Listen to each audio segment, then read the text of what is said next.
represent the mutual interests of the states and protect the rights of individual citizens. In 1787, delegates from the states met in Philadelphia to draw up a constitution adequate to the needs of the Union. The 55 delegates included such men as Benjamin Franklin, James Madison, Alexander Hamilton, and George Washington. It took them 4 full months to complete their task. Yet, in retrospect, that was a remarkably short time. For what these dedicated, far-sighted men achieved was nothing less than a permanent framework of government, a unique pattern for a democratic way of life. From that long-ago day to this, the Constitution of the United States has been the living heart and spirit of our nation. Abridged and amended from time to time according to the will of the people, its broad concepts ever subject to interpretation in the light of changing conditions. This great document is today, as it was in 1787, mankind's most inspired design for the self-government of a free people.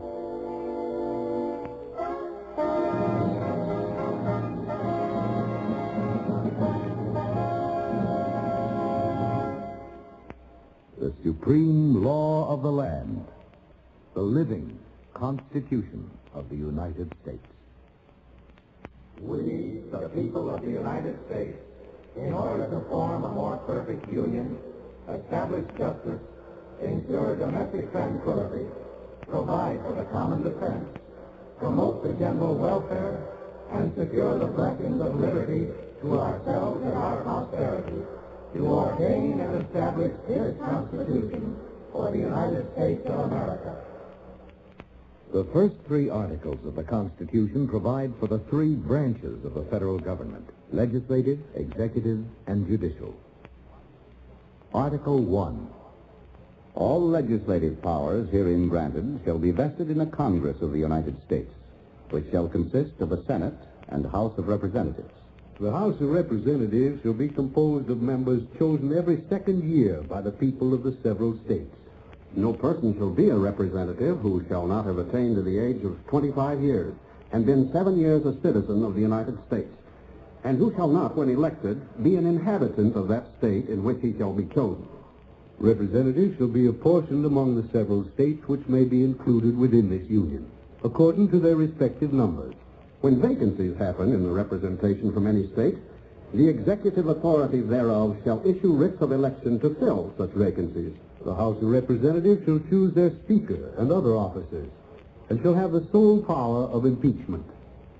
The Senate of the United States shall be composed of 2 senators from each state, chosen for 6 years, and each senator shall have 1 vote. No person shall be a senator who shall not have attained to the age of 30 years and been 9 years a citizen of the United States, and who shall not, when elected, be an inhabitant of that state for which he shall be chosen.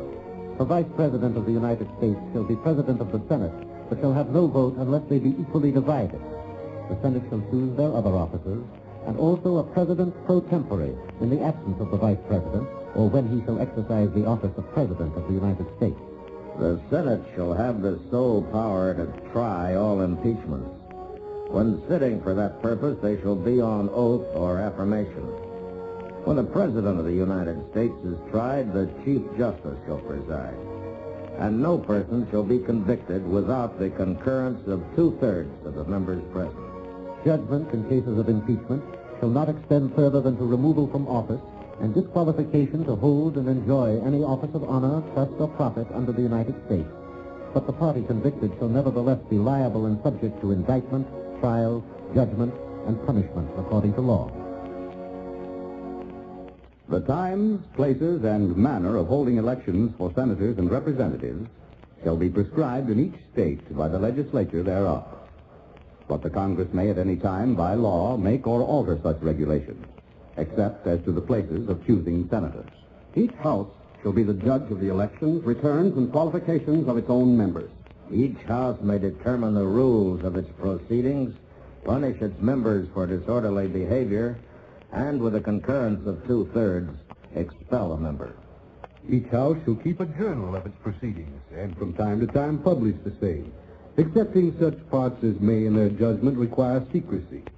and the yeas and nays of the members of either house on any question shall, at the desire of 1/5 of those present, be entered on the journal. Neither house during the session of Congress shall, without the consent of the other, adjourn for more than 3 days, nor to any other place than that in which the two houses shall be sitting. The senators and representatives shall receive a compensation for their services, to be ascertained by law and paid out of the Treasury of the United States. They shall, in all cases, except treason, felony, and breach of the peace, be privileged from arrest during their attendance at the session of their respective houses, and in going to and returning from the same. And for any speech or debate in either house, they shall not be questioned in any other place. All bills for raising revenue shall originate in the House of Representatives. But the Senate may propose or concur with amendments as on other bills.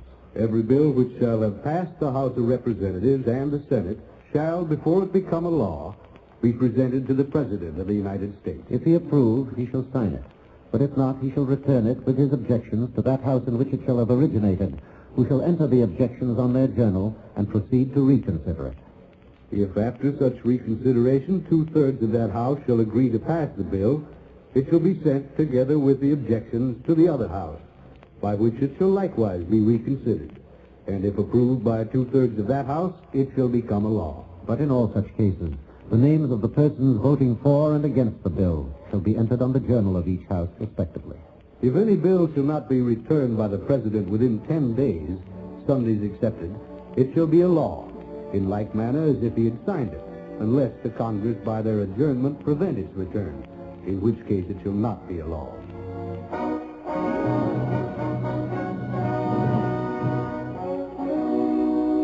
Article 1 of the Constitution concludes with 3 significant sections. The first of these sets forth the powers of Congress and is the basis of most federal legislation. The Congress shall have power to lay and collect taxes, duties, imposts, and excises, to pay the debts and provide for the common defense and general welfare of the United States. But all duties, imposts, and excises shall be uniform throughout the United States. To borrow money on the credit of the United States. To regulate commerce with foreign nations and among the several states and with the Indian tribes. to establish a uniform rule of naturalization and uniform laws on the subject of bankruptcies throughout the United States, to coin money, regulate the value thereof, and of foreign coin, and fix the standards of weights and measures, to provide for the punishment of counterfeiting the securities and current coin of the United States, to establish post offices and post roads, to promote the progress of science and useful arts by securing for limited time to authors and inventors the exclusive right to their respective writings and discoveries, to constitute tribunals inferior to the Supreme Court, to define and punish piracies and felonies committed on the high seas and offenses against the law of nations, to declare war, to raise and support armies, but no appropriation of money to that use shall be for a longer term than 2 years, to provide and maintain a navy, to make rules for the government and regulation of the land and naval forces, to provide for calling forth the militia to execute the laws of the Union,